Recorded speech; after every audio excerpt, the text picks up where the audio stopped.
verse 10. The text that we're going to focus on is up to verse 10.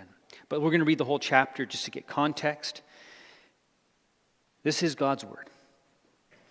Now the boy Samuel was ministering to the Lord in the presence of Eli. And the word of the Lord was rare in those days. There was no frequent vision.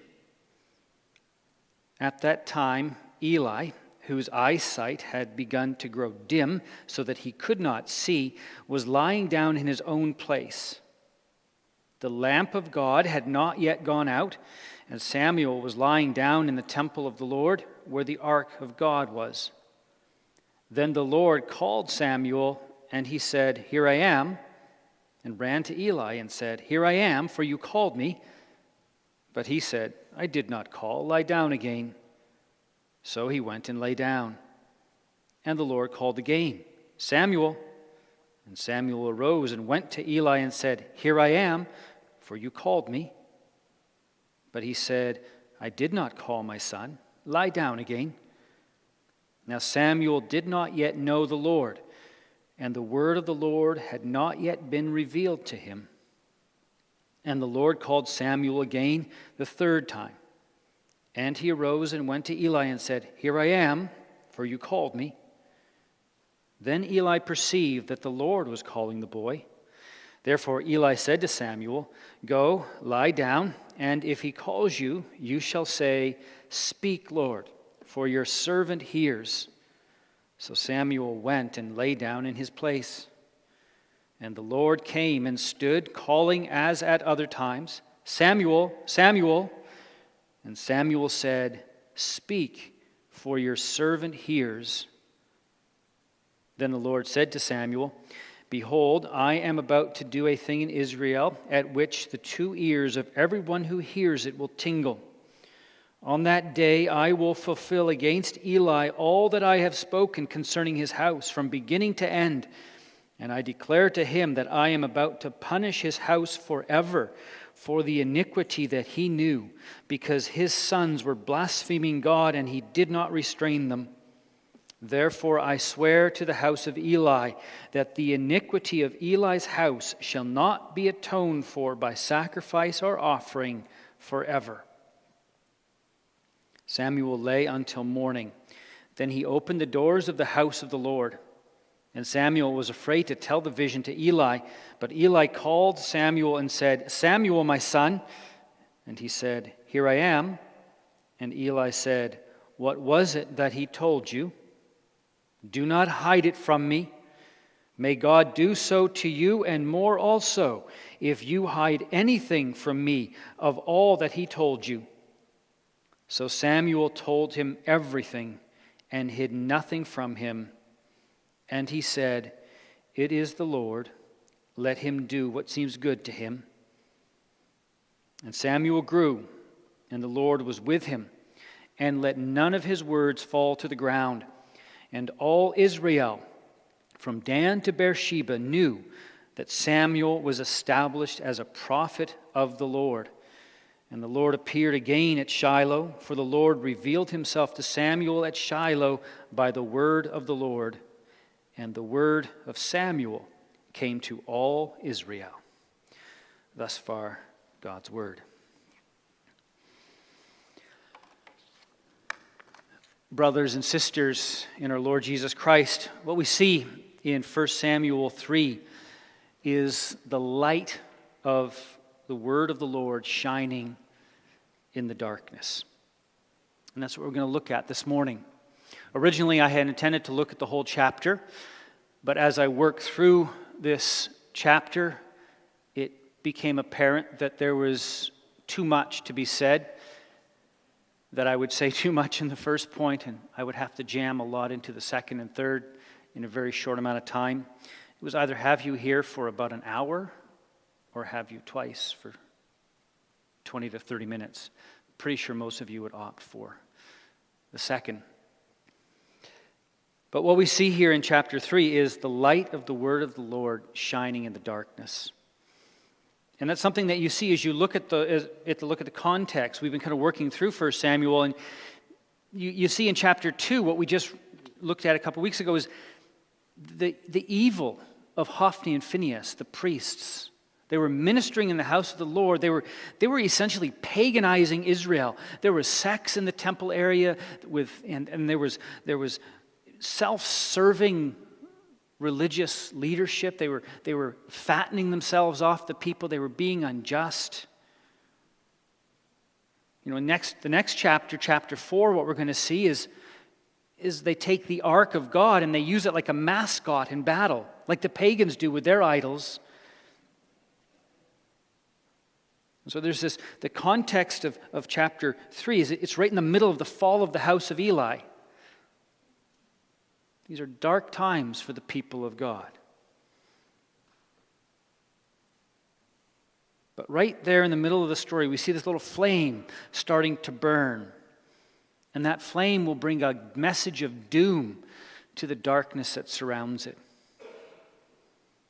In the middle of all of this evil, all of this wickedness, this darkness, we see Samuel, this little boy in a little white linen ephod that he got from his mom, but ministering there in the house of the Lord, ministering to Eli. And he's about to be established as Yahweh's prophet, as the Lord's prophet, the bearer of the flame of the word of the Lord.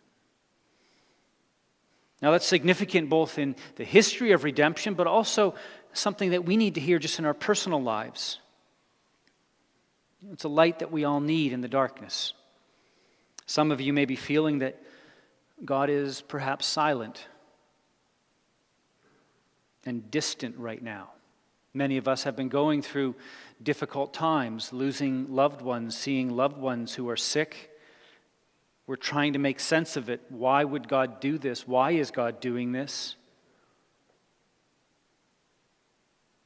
And in the middle of this crisis, this COVID-19 crisis, we wonder where God is in the middle of the evil and brokenness of this world. And some of you may be sort of stuck in this sort of spiritual malaise or mediocrity. You would like to see growth and vitality, and you long for a more intense light for your path as you walk in the darkness. It's almost like you're just, to quote a song that I love, it's called Wasteland. I'm in this wasteland. I'm just looking for a light at the edge of the door. That's what some of you may be feeling. I know God's there, but I long for more light. And some of you also may be in a place where you haven't given much thought to the darkness. You haven't given really much thought to whether it matters, whether you care. Perhaps it bothers you a little bit, but perhaps it doesn't register at all. That you need a light in the darkness. And some of you have known the Lord your whole life, and you love that light, and you simply want to hear about it again. You love to hear about it, and you want to hear about it again and again. And what we're going to see as we work through chapter 3, and especially as we work through the first part of chapter 3 this morning, is that all of that's there. Whoever is here, I'm pretty sure that encapsulates the whole congregation. We're gathered here together as the covenant people of God. We're listening in, perhaps. We're checking out church, wanting to learn more about the gospel. But all of that's here in 1 Samuel 3. What it means to see the light of God's word shine. There's really three parts to 1 Samuel 3. The first part is Samuel learning to hear. That's what we're going to look at this morning. And then the second part is the content of what is brought through Samuel. What does God say to Samuel, and what does that mean? And how do we respond to that? And then the third part of the concluding verses are really about Samuel being established as this regular, ordinary means of grace that God now has established in Israel. But this morning we're going to look at lessons in hearing. We're going to see how God works in Samuel and through Samuel as he teaches him to hear his voice. And so the darkness of 1 Samuel 3, if you turn with me in your Bibles, 1 Samuel 3 verse 1, we see Samuel, their ministry, but it says there at the last half, and the word of the Lord was rare in those days. There was no frequent vision. There was this darkness of sight and sound. In fact, even if you go to the next verse, at that time Eli, whose eyesight had begun to grow dim so that he could not see, was lying down in his own place. There is this darkness that's there with Eli. He's physically blind, but there is this spiritual blindness that he also has. He's unable to see. And an interesting side note on Eli, whenever you hear him, and as you read through the book of Samuel, just notice that he's always doing something like sitting down or lying down. That's his posture. He's stuck in his own darkness. So the Lord's not speaking to his people. Why is there this darkness, this silence from the Lord? Well, the first thing we can say is that looking at chapter 2, and also looking at what God says after he speaks to Samuel, there is this darkness because the people who were to bring the light of the gospel of God, to bring the light of God's word, the gospel of peace with God, the priests, they have stopped listening or wanting to listen to God. There is a darkness of God's word being proclaimed, a darkness because the ones who were supposed to are not, and they themselves are part of the darkness. There are those in Israel also who are faithful, but overall, the people of Israel, not just the leadership, the people of Israel also are not doing well in following the Lord. During the time of Judges, you hear that, and every man did what was right in his own eyes. Samuel comes towards the end of the era of the Judges, and Israel was not walking with the Lord as she should have. There's darkness and silence there because they do not listen. It's something they've done to themselves, but it's also an act of judgment from God. Sometimes when we feel like God is silent, it's actually because we aren't at attention to hear him speak, or because we've walked away from him. Or it's that we haven't grown in that relationship with him, and there's some other kind of relationship, something else that has a grip on our hearts that means more to us, that gets in the way. That's something for you to think about when it comes to lessons in hearing. You say, God's not there. God's not speaking. But sometimes, not always. We'll talk about that in a second. Sometimes it's because something else is what's really grabbing all the bandwidth, so to speak, on our ears and our eyes. It's a darkness where we've pushed God away and we expect him still to speak, even when we're elsewhere. At the same time, we hear that the lamp of God had not yet gone out.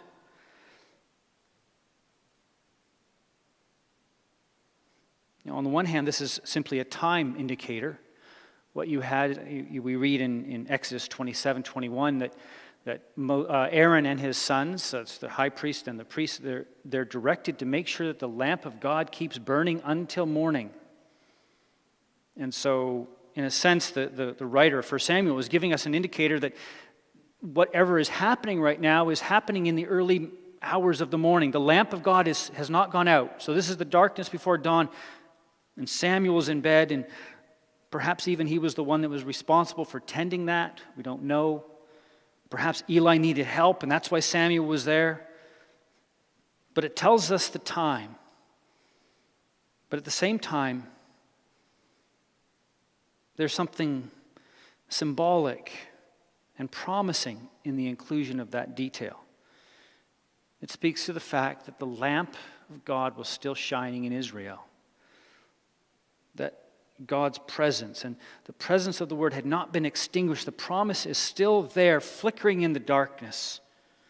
Throughout the book of 1st and 2nd Kings and 1st and 2nd Chronicles, one of the things you hear again and again is that God is not willing to abandon David's son, the house of Judah, because of the lamp.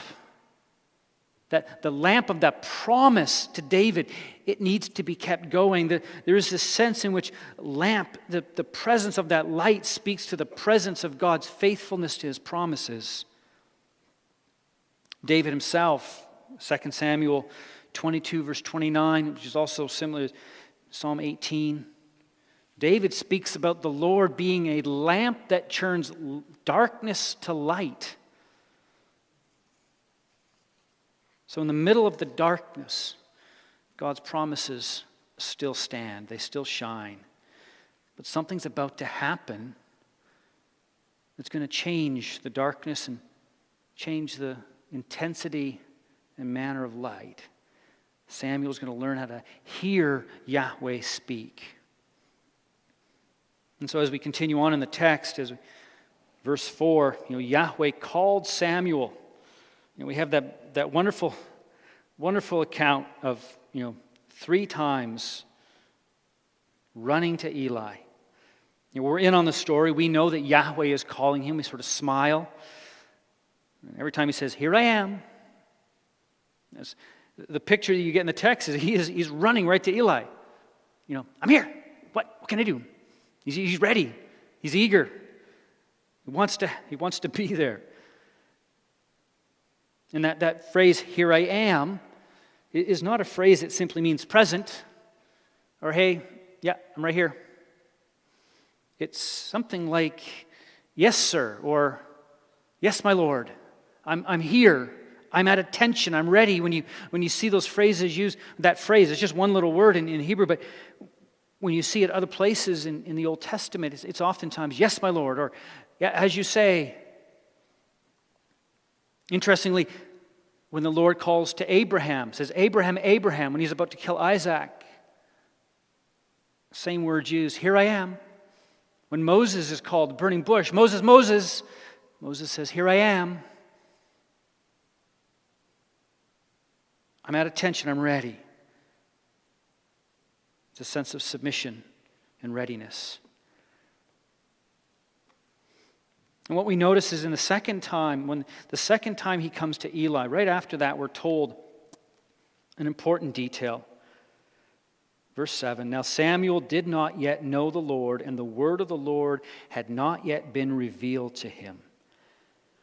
Now interestingly, in 2 verse 12, the previous chapter, it says this, "Now the sons of Eli were worthless men. They did not know the Lord." Same phrase.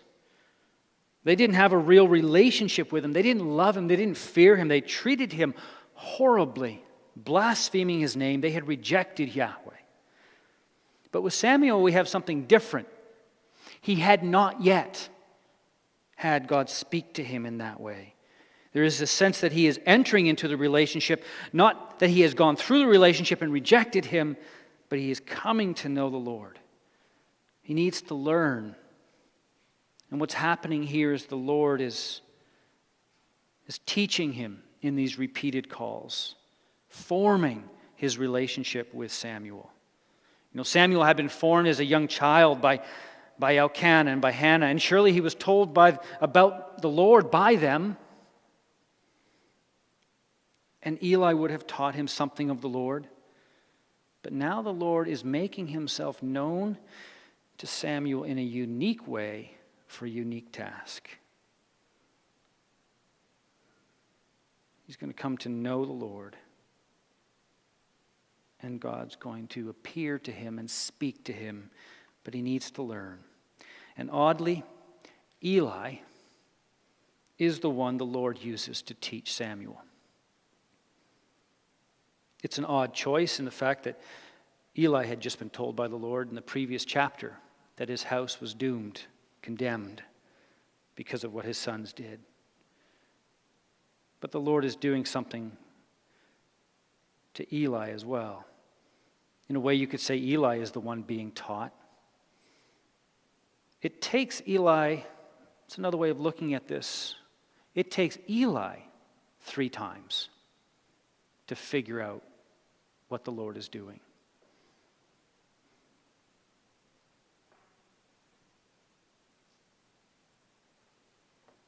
He is primed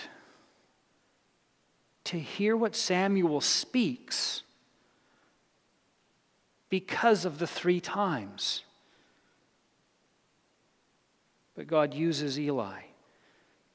The 3rd time Samuel comes to Eli, Eli clues in, realizes what's happening, and he instructs Samuel. He says, just say, "Speak, Yahweh, for your servant hears." And there's a tragic irony that Eli himself didn't, or he knew how to hear, but he doesn't. He can teach Samuel about it, but he himself does not. There's this tragic irony in the fact that he calls Samuel his son and teaches him to hear, but his own sons don't know the Lord and don't know how to hear and don't even listen to him. Samuel will listen to Eli, but Eli's own sons don't hear him when he speaks. He's giving the lesson, but he doesn't learn himself. And so finally, that 4th time, Yahweh speaks and appears. This is both a vision and a revelation of the word. Same time as before, standing there speaking, he speaks out to Samuel, and Samuel follows what Eli taught him. "Speak, for your servant hears." Now, he's learned to submit. He's learned to hear God's voice. He doesn't understand everything. He's not going to know what to do with it.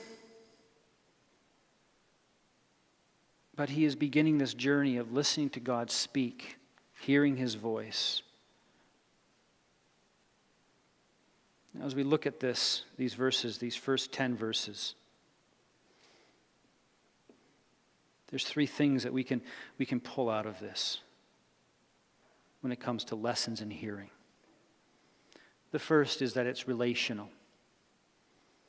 Samuel is coming to know the Lord. In verse 19, towards the end of the chapter, we read that Samuel grew and that the Lord was with him. After this event, this continues. There is relationship. It's about a relationship between Yahweh and Samuel, both in terms of Samuel's special place in God's plan of salvation, but also in Samuel's walk with God. Samuel has a unique place in the history of redemption. What happened to Samuel is probably not going to happen to you. I'm thinking that most parents, if their kids come to them 3 times at night saying, "Somebody called my name," just where we are in the history of redemption, that's not what's going to happen. That's not God's ordinary way of working. Something special was going on with Samuel. The Lord was equipping him for this special role as prophet, this special role where he would transition from the time of the judges to ultimately the time of David, the king who is after the Lord's heart.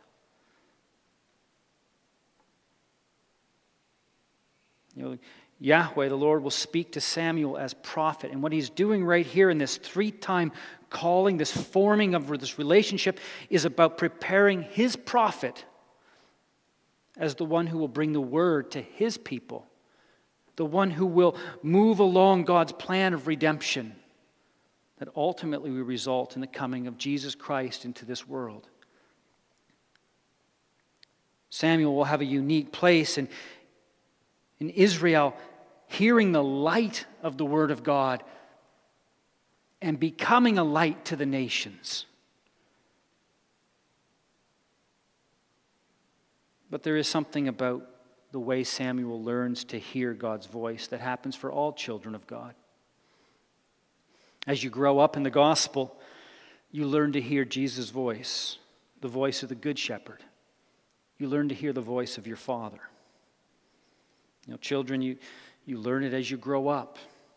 Your moms, your dads, they teach you. They promised when you were baptized, they promised to teach you to hear God's voice, to know who God is, to hear Him speak, and to listen.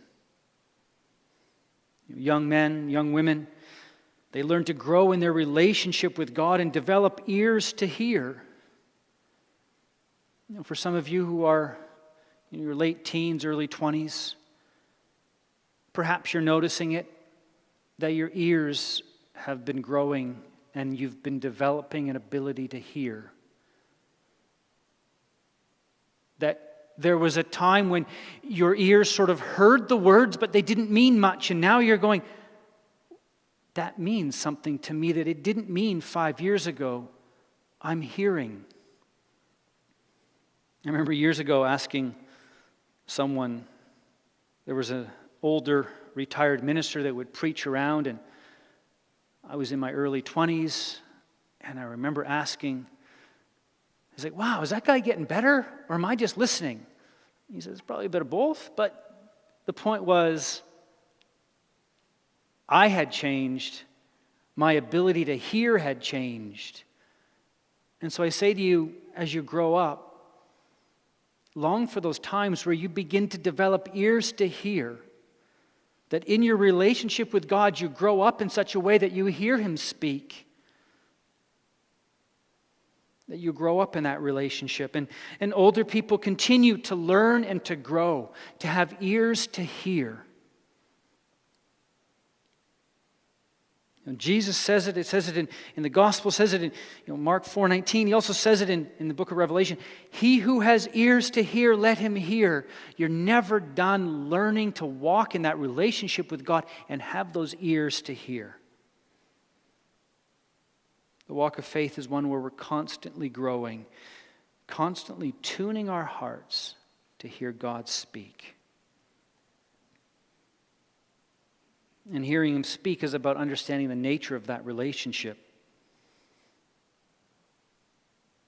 That it's one of submitting to your Father, to your Lord. To submitting to the Word, wanting to hear it. To hearing the voice of your Heavenly Father and your Lord, Jesus Christ, saying, and then saying, here I am, your servant hears.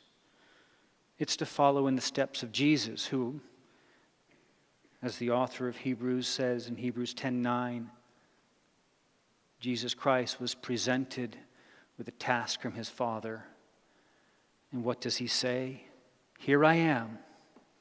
I have come to do your will. You walk in a relationship with God and you have a heart that wants to hear and to walk with God. And the second thing we see as we look at Samuel's lessons in hearing is that it's the Lord who initiates, not Samuel. Samuel isn't expecting this. And he doesn't know what's happening when it does happen. It takes him 4 times to respond. This isn't about him. He's not the hero of the story. If he was, could you imagine, how would he brag about it? How did you get to hear God's word? Well, I was laying in bed, and then He called me 4 times, and then I figured it. There's nothing about Samuel that says, wow, Samuel was so bright. He sought after God. He figured out where God was, and he asked God to speak, and God spoke. No. God's the one who initiates. The word of the Lord was rare. Israel wasn't able to hear, but Samuel was able to hear God speak because God chose Samuel. Chose to reveal Himself to Samuel. It's grace to Samuel, and it's grace to all Israel. And that's a message that comes to us. It's something that comes in 1 Samuel 3. See the grace and the fact that God speaks. See His sovereign grace, that it's not just a word to be viewed as something to be an object of faith, to be followed, to be obeyed. It's all that. But first and foremost, it's an astounding exercise of God's sovereign grace that He speaks into this dark world at all. He could have left us after the fall into sin. He could have kept silent. We could have had that. In theological terms, we talk about general revelation, special revelation. We could have been left with this magnificent world that's broken. And there's people who are not Christians, pagans, who have recognized that this world is magnificent. Its complexity and beauty is astounding. It points them to the existence of a Creator. I was fascinated a number of years ago to read that Stephen King has come to... He's not a Christian. I don't believe in God of the Bible, but I look at the universe and I'm saying this could not have happened on its own.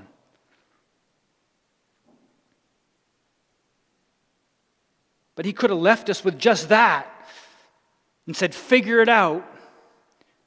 But we never would have.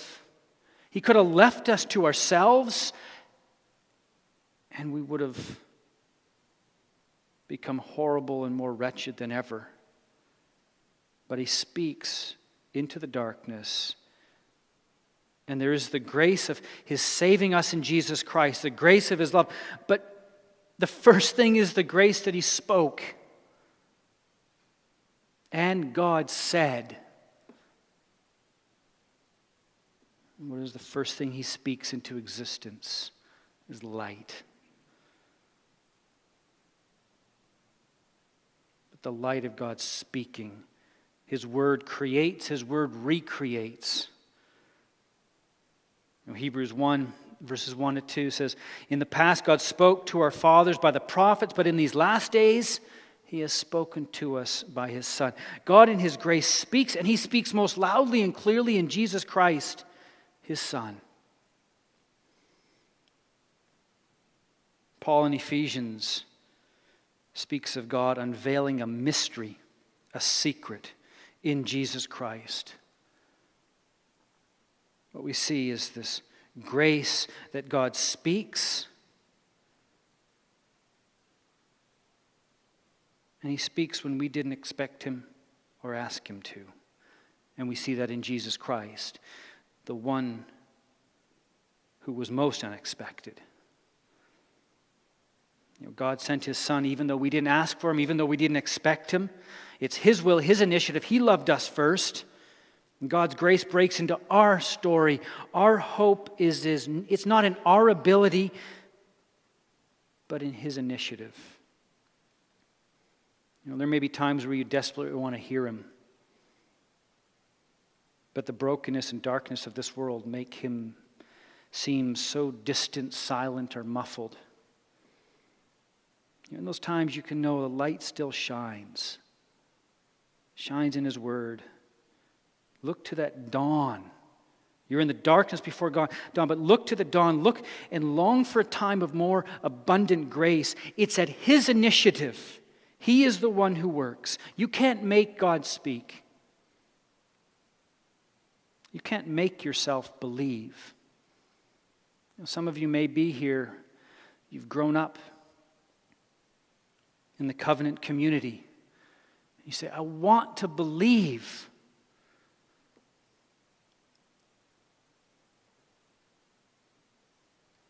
But you can't give yourself an experience of His presence and of His love. It's an act of grace that comes from God's initiative. I can tell you, okay, hey, read your Bible. Go to church. Pray. Do devotions. Those are the means that God uses, but they are means of His grace. They're not a formula for faith. I think sometimes we have overemphasized that. Perhaps you're sitting here and you've been told your whole life. You have doubts? Well, go to church.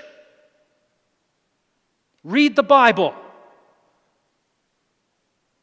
You don't believe? You must not be doing those things. And you have somebody stand up here and tell you the formula without the grace. It's like a kick in the gut. You're grasping for light, and somebody tells you, work harder. These are the rules. Do them. And you will make God speak.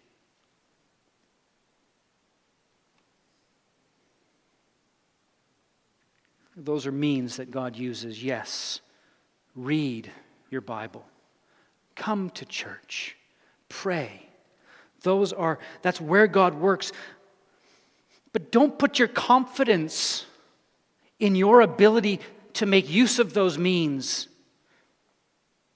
Put your confidence in the one who speaks, the one who acts, not the one listening, not the one trying to do. Your hope is in Him, not in your constantly changing heart and your inconsistent actions. And that leads us to the final thing that we see. The Lord's patience and persistence in calling Samuel. His unrelenting determination to accomplish His will, His covenant faithfulness. If you're struggling, if you're in the darkness, you simply say, I'm going to put my hope in Him. Not me. Because I see Him, I hear Him. He never quits. He never gives up. And He will win. That's what my hope is. God's persistence with Samuel. With Samuel, He just does the same thing 4 times. Each time standing there as before. Samuel, Samuel. He's teaching Samuel how to hear Him, but He's also teaching Samuel and us about Himself. The Lord is unrelenting in His seeking us out and His reaching out His arms to us in His speaking and in His faithfulness. Israel has been unfaithful. Israel doesn't deserve this grace, but God has taken the initiative and He's done it because He's faithful to His covenant promises. He will accomplish His goals. The light shines in the darkness, and ultimately God will send His Son, the Word, into this world. John 1. A light that comes into the darkness and will not be overcome by the darkness. And we place our hope and confidence in Him and in His faithful and unrelenting persistence. And we wait on Him to see what He's going to do in our hearts and in our lives.